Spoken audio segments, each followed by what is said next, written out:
Hello, it's me again, kind of real-time-ish update again. Thursday, June 10th, 2021, excuse me. Couple notable things. Joe got his second jab today, so a vaccine, so that's good news. And also, I just wanted to pop on and share something kind of strange that happened. In my last update video, I talked about how I fell for a phone scam, and that was last Friday. This Monday, so a few days later, another person with the same script called back from the same number and pretty much like said exactly the same things that the other person had said.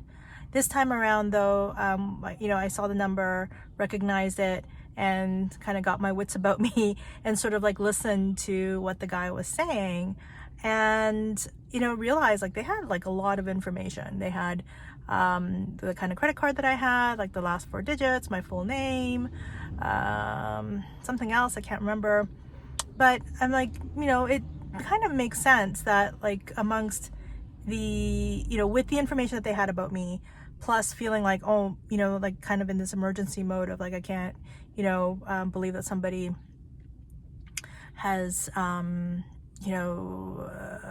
taken my credit information or whatever, or there's like fraudulent activity or whatever. I could see how I fell for it. I mean, I still, feel dumb about it, but not sort of like beating myself up as much about it.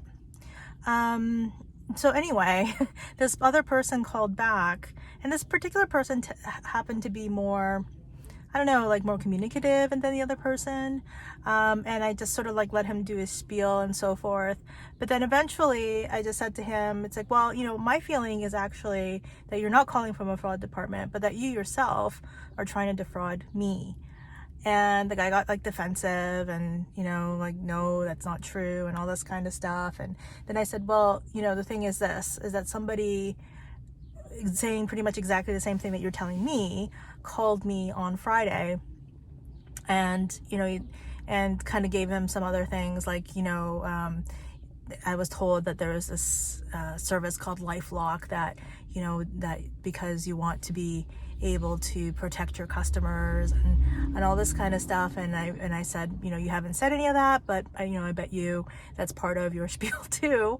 And he was like, who is it? Tell me, was it a man or a woman? And et cetera, et cetera. And I said, it's not that important who it was, if that person's name or whatever. The reality is,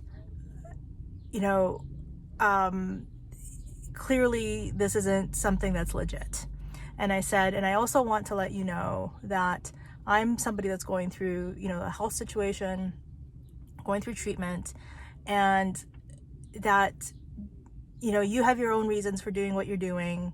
But I'm sure that there are probably other choices that you could potentially make, but it has consequences. So for me, I was stressed out last Friday, didn't feel great, and I feel like it impacted my treatment that I ended up getting on Saturday. And this week, to be honest with you, like on Monday and Tuesday and Wednesday, didn't feel great this week. It was probably one of the challenging sort of like post, chemo treatment times that I've had. And, it's difficult to know whether or not it had to do with what happened on Friday. It probably was a combination of different things.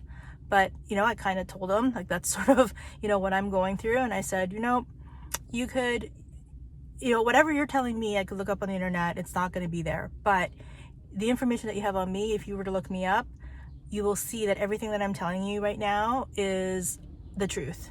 And I said, again, you have your reasons for doing what you're doing, and I don't know what they are, but these are the consequences. And there are people that you're impacting, and, like it's not, it's not a great thing. And eventually, I mean, and to his credit, like he stayed on the phone, listened to me. We kind of had a bit of a chat, and he was just like, I feel really badly, and I'm gonna do what I can to get your name and your information, out of like this database that we have here. And I was like, well, I appreciate that, but, and I said, just from a human being to another human being, I'd really, hope that you can reconsider what you're doing. I don't know, with this organization or you as an individual, I don't know you, but, I hope that there are maybe other choices that you could make. And at the end of it, I said, I wish you well. Like, I really hope that, things, aren't like the things that I'm not angry. I'm not vengeful. But like I said, like from one human being to another, I hope, you could, think about this differently. And it was a very strange conversation, and I don't know if I got through to him.